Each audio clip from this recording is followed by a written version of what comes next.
So I'm making this video for all of my people who I'm currently working with and those who I'm going to work with in the future and those who are thinking about getting into the market and buying a house, because when I start working with you, I just want you to know what to expect and what the reality is of the situation. So buying a house in 2020 is like no other. There's extremely low inventory, and you might be asking yourself, what is low inventory? That just means there's a small amount of houses for sale. But the problem that we're having right now on the buy side is the amount of people who are looking to buy a house far exceeds the amount of people who are looking to sell a house. So we have little houses for sale and a lot of people that want to buy. You have price bidding wars consistently, which is a great thing for sellers, but if you're trying to buy a house, it's not necessarily a good thing for you. So how does this market affect you? uh, One, you're going to have to be a little bit more persistent than usual, extremely more persistent. You're going to be faced with a lot of discouragement and disappointment, but you can't cry like a little bitty bitch. I'm just going to keep it straight, shoot it straight to you. You can't be a bitch. Don't be a bitch, okay? And you just got to keep going. Don't cry over spilled milk. So what? Everybody going through the same thing. We don't want to hear you complaining and whining and moping around and stuff. You're going to do like that. You stay your ass at home. You continue to rent and let the rent continue to go up and eat up your paycheck.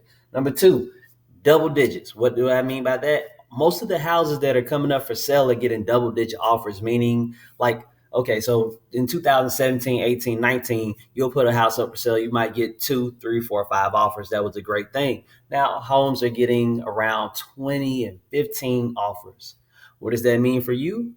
You might have to make multiple offers on houses. So just going around and seeing a house, that just waiting for the house, the one, that's not the reality of a situation right now. If you're trying to get into a house, you're trying to build equity, you're trying to take that one step closer to financial freedom, you're going to have to make multiple offers on multiple houses. That's just the reality situation. So you might have one or two houses that you like, make an offer on both of them. You might have a house that you kind of sort of like, make an offer on that one too. If you got 3 offers out, that increases your chances of getting the house under contract, because remember, you don't have to stay in the house forever. You just have to stay in it long enough to build equity, which is you paying down the loan and the house appreciating in value. And considering that what kind of market that we're in right now, where the prices are going up tremendous, like at a rate never seen before. You buy a house at 150 today, 2 months later, you might be able to sell it for 170, realistically. Uh, you might have to settle or readjust your strategy for getting in the house. So you might say, I want a house, 3-car garage, a pool, 2 master bedrooms with 3 master bathrooms. Okay, you throw all that shit out the window right now, because the reality of the situation is there's not a lot to choose from in the house that you like, somebody else might like, along with 20 other people, and you might have to go against all of them. So you might have to settle for something less than the perfect dream home. Or you can readjust your strategy and say, I'm not going to go for the dream home this time around. I just want to get me a house that's sufficient. It meets my needs. It's clean. I don't have to do a lot of repairs. And this will allow me to build equity. So when I want to go get the dream home, I can either refinance or I can get a home equity line of credit, which is basically borrowing money against the house. And we'll talk about that in another video. Or possibly sell the house. And I'll use that money as my down payment on my dream home. Because when you're renting, you're paying rent every month. That money is basically going down the drain. You're never getting it back. You're paying down a mortgage. When you go to sell, refi, pull out a home equity line of credit, you get that money back and you'll be able to utilize it on the next home. Another thing, overpay. So you might have to overpay for a house, right? Let's use this example. So let's say in 2011, let's say a house was listed for 125. Let's say somebody came in there and they said, look, I'm going to pay 135 for this house. Do you think they would have overpaid for the house in 2011? It was listed at 125, which means the owner is asking 125 and somebody bought it for 135.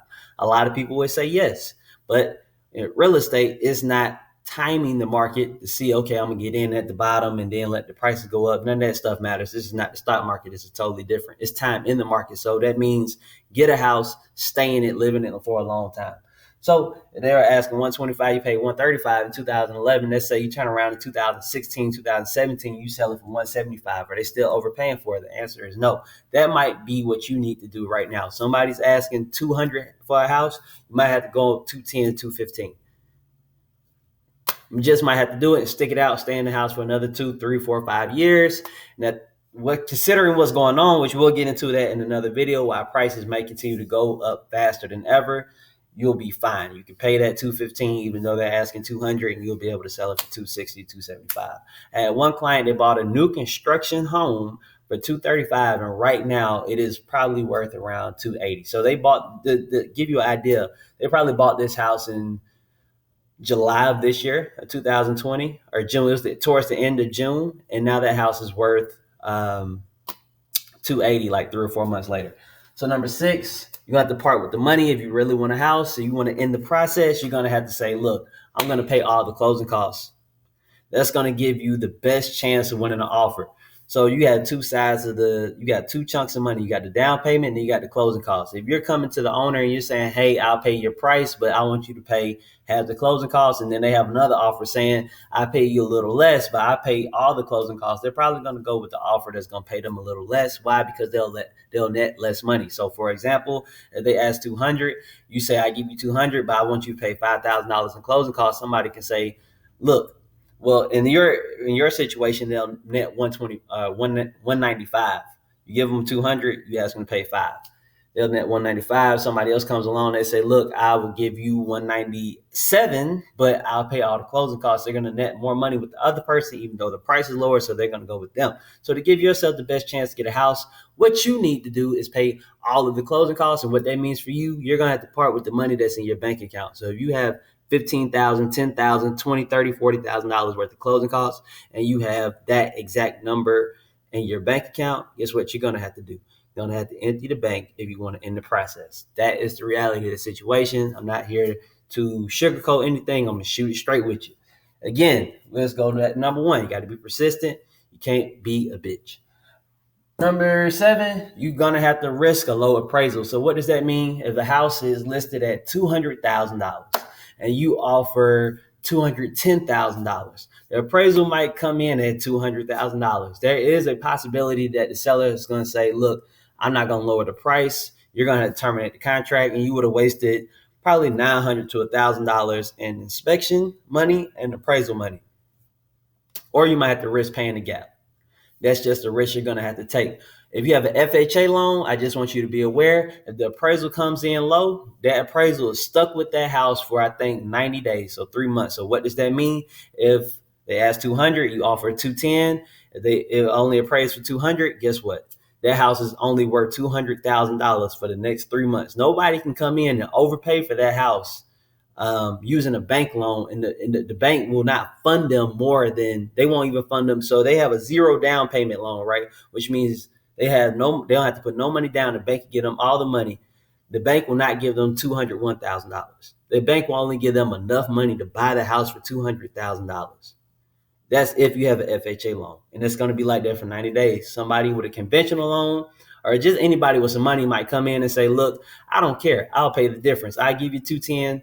I know it appraised for 200. The banks is going to give them enough money to buy the house for $200,000, and then they'll probably pay the difference between the 200 and the 210.